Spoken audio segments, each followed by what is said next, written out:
नमस्कार। अगला सैम हिंदी कक्षा में मैं सुनीति मिश्रा आप सबका हार्दिक स्वागत करती हूँ। तो बच्चों, हम लोग पढ़ रहे हैं कक्षा 7 की बाल महाभारत कथा और आज हम पढ़ने जा रहे हैं उसका 37वां पाठ, कर्ण और दुर्योधन भी मारे गए। पिछले पाठ में आप पढ़ चुके हैं कि किस प्रकार से आचार्य द्रोण की धृष्टद्युम्न ने उनका वध कर दिया।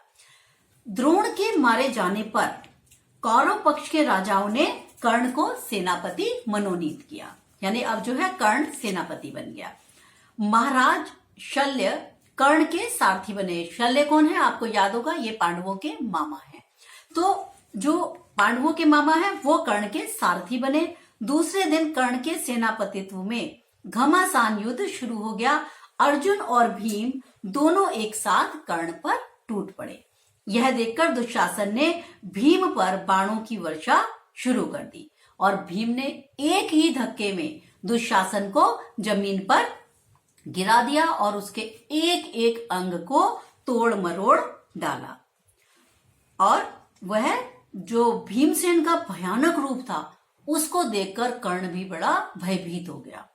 तभी दुर्योधन ने पांडवों पर हमला करने के लिए अश्वत्थामा को आज्ञा दी। इधर कर्ण ने अर्जुन पर आग उगलता हुआ एक बाण चलाया और उस भयानक तीर को देखकर श्री कृष्ण ने रथ को पांव के अंगूठे से नीचे दबा दिया।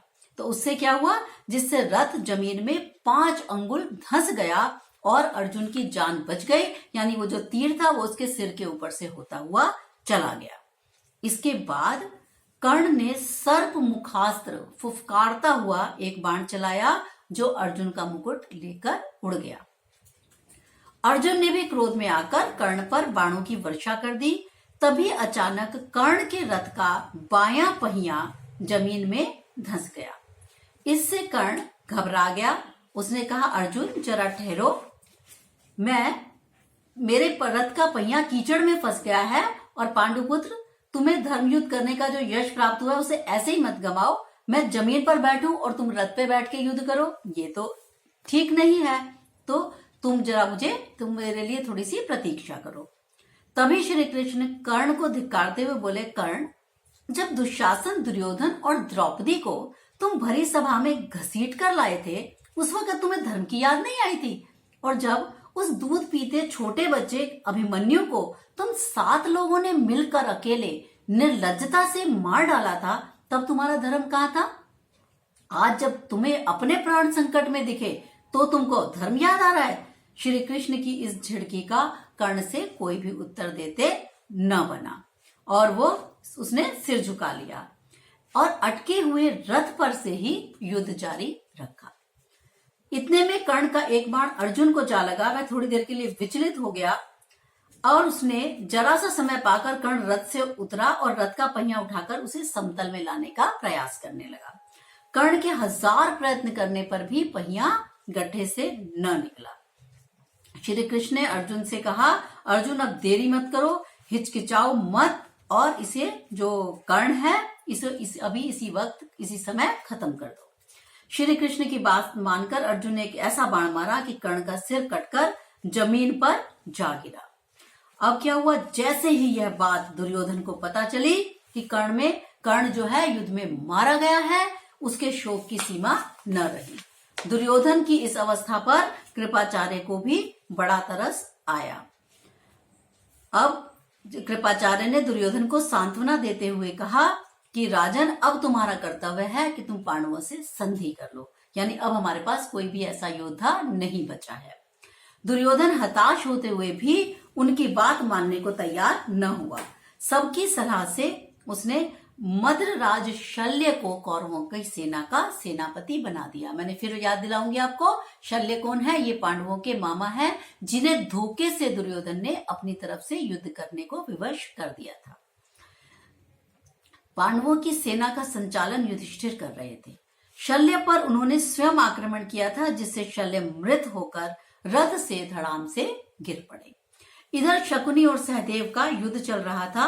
सहदेव ने तलवार की पैनी धार के समान नोक वाला एक बाण शकुनी पर चलाया, जिससे शकुनी का सिर कटकर भूमि पर जा गिरा। इस तरह कौरव सेना के सारे वीर मारे गए, केवल दुर्योधन अकेला बचा था। उसके पास अब न सेना थी न रथ। ऐसी हालत में वह अकेला ही गदा लेकर जलाशय की ओर चुपचाप चल दिया। युधिष्ठिर और उसके भाई उसे खोजते हुए जलाशय के पास आ गए। साथ में श्री कृष्ण भी थे। उन सबको पता चल गया था कि दुर्योधन इस जलाशय में छिपा हुआ है। युधिष्ठिर ने उसे ललकारते हुए कहा, दुर्योधन, अपने कुटुंब और वंश का नाश करने के बाद अब तुम पानी में छिपकर अपने प्राण बचाना चाहते हो। यह सुनकर दुर्योधन बोला कि न मैं डरा हुआ हूं, न ही मुझे प्राणों का मोह है। अब मैं सिर्फ बचा हूं और मेरे सभी संगी साथी मारे गए हैं। अब मैं बिल्कुल अकेला हूं और मुझे राज्य का भी लोभ नहीं रहा, यानी मुझे अब कोई राज्य वाज्य नहीं चाहिए। मुझे राज्य का भी लालच अब खत्म हो गया। यह सारा राज्य अब तुम्हारा ही है, तुम उसका उपभोग करो। युधिष्ठिर ने गरजते हुए कहा, दुर्योधन, तुम्ही ने एक दिन कहा था ना कि सुई की नोक के बराबर भी जमीन नहीं दूंगा। यह सुनते ही दुर्योधन गदा लिए हुए जल में ही उठ खड़ा हुआ और बोला, तुम ऐसा करो, एक एक करके मुझसे भिड़ लो। मैं अकेला हूं और तुम 5 हो। मैं थका हुआ हूं, कवच भी मेरे पास नहीं है। 5 को का अकेले के साथ एक साथ लड़ना तो बिल्कुल न्याय की बात नहीं होगी। तो युधिष्ठिर बोले, ठीक है, यदि अकेले पर कईयों का हमला करना धर्म नहीं है तो बालक अभिमन्यु कैसे मारा गया था। यह सुनते ही दुर्योधन जल से बाहर निकला और भीम के साथ गदा युद्ध करने लगा। श्री कृष्ण ने इशारों में ही बता दिया, दुर्योधन की जांघ पर गदा मारने से वह मर सकता है। भीम ने तुरंत दुर्योधन की जांघ पर गदा का प्रहार किया और उसके टूट जाने के कारण अधमरी अवस्था में दुर्योधन पहुंच गया। परंतु उसके मन में क्रोध और द्वेष की आग फिर भड़क उठी। वह चिल्लाकर श्री कृष्ण से बोला, कृष्ण, धर्मयुद्ध करने वाले, हमारे पक्ष के सारे महारथियों को तुमने ही कुचक्र करवाकर मार डाला है, या तूने ही सब षड्यंत्र रचे हैं। दुर्योधन को इस प्रकार विलाप करते देखकर कृष्ण बोले, दुर्योधन, मैंने कुछ नहीं रचा। तुम जो कुछ भी भोग रहे हो अपने ही बुरे कर्मों का नतीजा भोग रहे हो। तुम्हारे नाश का कारण मैं नहीं हूं, तुम खुद हो। लालच में पड़कर पाप किया था, उसी का फल तुम्हें भुगतना पड़ रहा है। तो ऐसा कहकर कृष्ण ने दुर्योधन को निरुत्तर कर दिया, यानी उसको कोई भी उत्तर नहीं सूझा। तो बच्चों, ये था हमारा पाठ आज का, कर्ण और दुर्योधन भी मारे गए। इसके मैं आपको शब्दार्थ बता देती हूँ। पहले, मनोनीत चुना हुआ, घमासान युद्ध भयंकर लड़ाई, काम तमाम करना खत्म कर देना, निर्लज्जता बेशर्मी, संचालन करना परिचालन करना नियंत्रण, झिड़की डांट फटकार, दायित्व जिम्मेदारी, हिचकिचाना सोच विचार करना, जलाशय तालाब, कुटुंबी होते हैं परिवार, व्यथित मने बेचैन, भाप जाना समझ लेना, द्वेष ईर्ष्या, पछतावा मतलब पश्चाताप पछतावा। तो ये थे बच्चों हमारे आज के शब्दार्थ। 1-2 इंपॉर्टेंट प्रश्न कर ले। छोटे ही प्रश्न आज मैं कराती हूँ आपको। द्रोण के मारे जाने पर कौरव सेना का सेनापति किसे बनाया गया? द्रोण के मारे जाने पर कौरव सेना का सेनापति कर्ण को बनाया गया। भीम ने दुशासन को कैसे मारा? भीम ने एक ही धक्के में दुशासन को नीचे गिरा दिया और उसका एक एक अंग तोड़ मरोड़ डाला, जिसे देखकर कर्ण जैसे योद्धा भी भयभीत हो गए। कर्ण ने अर्जुन पे कैसा बाण चलाया और अर्जुन के प्राणों की रक्षा कैसे हुई? कर्ण ने अर्जुन पर अग्नि का अस्त्र चलाया, आग से उगलता हुआ। यह देखकर कृष्ण ने रथ को अपने पांव के अंगूठे से दबा दिया। रथ थोड़ा नीचे चला गया, 5 अंगुल नीचे चला गया, जिससे जो अग्नि बाण था वो उसके अर्जुन के सिर के पास से होता हुआ चला गया और अर्जुन बच गए। ठीक है।